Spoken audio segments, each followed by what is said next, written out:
The near contempt felt by European leaders at the British government's management of the Brexit negotiations, and their concerns over the unimpressive and surprising behaviour of Boris Johnson and David Davis, have been revealed by a confidential report drawn up by the Irish government.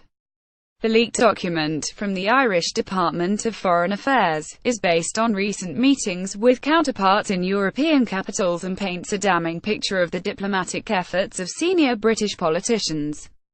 At a meeting between the Brexit Secretary, David Davis, and the French Ministers for Defence and European Affairs, Gilles Le Drian and Nathalie Lasso, on the 23rd of October, the British cabinet minister is said to have left his hosts confused by barely mentioning the ongoing Brexit negotiations. Despite having billed this in the media in advance, the paper states, as a meeting to unblock French resistance, Davis hardly mentioned Brexit at all during the meeting, much to French surprise, focusing instead on foreign policy issues. A minister in the Czech government meanwhile told his Irish interlocutors that Boris Johnson had been unimpressive during a visit in September, but he expressed relief that the British Foreign Secretary had avoided any gaffes, according to the document, obtained by the Irish broadcaster RTE.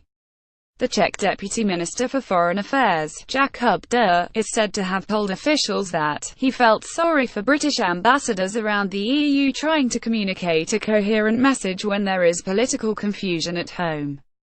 In Latvia, senior government officials said UK ministers had made a poor impression on the rounds of capitals, and Latvia is pessimistic with regards to reaching an agreement in December. The officials added that the biggest problem is the chaotic political situation in the UK government. The British judge in the European Court of Justice, Ian Forrester, is reported as having bemoaned the quality of politicians in Westminster during a meeting in Luxembourg with Irish diplomats.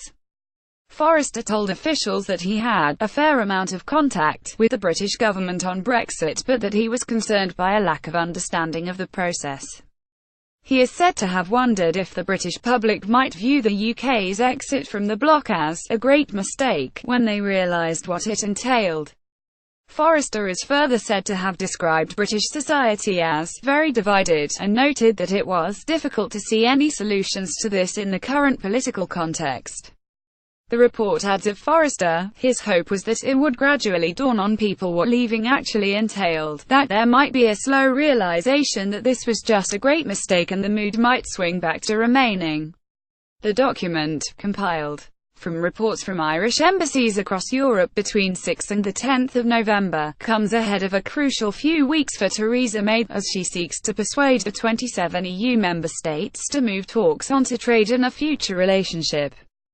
May is due to meet the President of the European Council, Donald Tusk, in the margins of the Leaders' Summit in Brussels on Friday, where it is hoped the Prime Minister will offer more clarity on UK intentions with regard to the estimated €60 billion financial settlement, citizens' rights and the Northern Ireland border. The President of the European Commission, Jean-Claude Juncker, who will have a crunch dinner with May on 4 December, said on Thursday that it would be seen in the next few days whether Brexit talks with Britain had made enough progress to enter a second phase of negotiations. "We are in intense negotiation with the UK to end the first phase of the talks about topics such as citizen rights, the Ireland problem, the bill that will have to be paid," Juncker told a news conference during an official visit to Switzerland. "The worst is behind us, but there has not been sufficient progress for me to say that we can enter the second phase of the talks about our relationship in the future. We'll see that within the next few days," he said.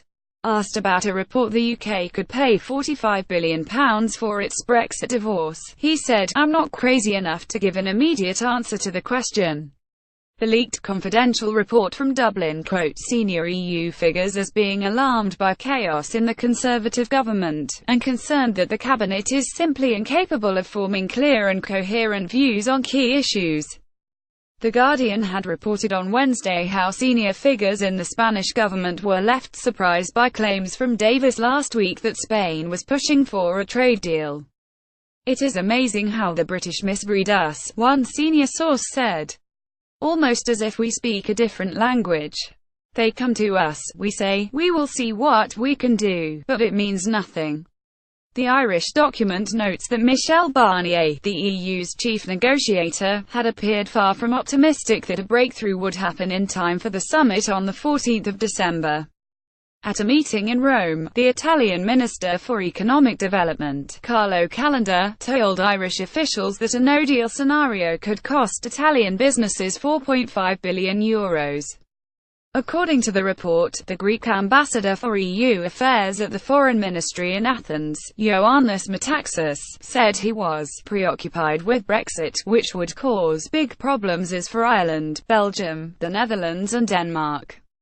In reference to Ireland, the report says he was keen to know what the solutions would be in terms of managing both migratory and customs flows between the north and south.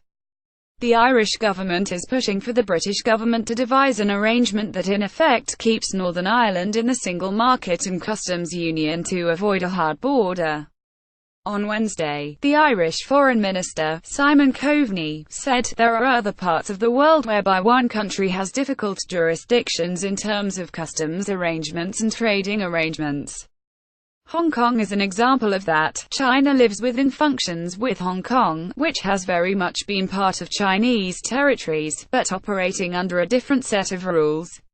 At a meeting in Japan in September, the report says, the deputy head of the Irish government, Francis Fitzgerald, took every opportunity to make the case for Ireland as the ideal post-Brexit solution for Japanese companies considering investment or expansion in the EU. On the 7th of November, Irish embassy officials in Paris met Gaël Vayzier, the head of cabinet of the French Minister for European Affairs, who wanted to know how Irish issues would be dealt with in the coming weeks during the negotiations. The paper adds, he was very negative about the possibility of this happening and about the level of engagement by the UK. A spokesman for the Department of Foreign Affairs said, "We are not commenting on the content of this leaked document. A core part of the work of our embassies and other missions abroad is to report on the views of our partners on what is a strategically vital issue for Ireland. These routine reports are internal and confidential and are not intended for the public domain."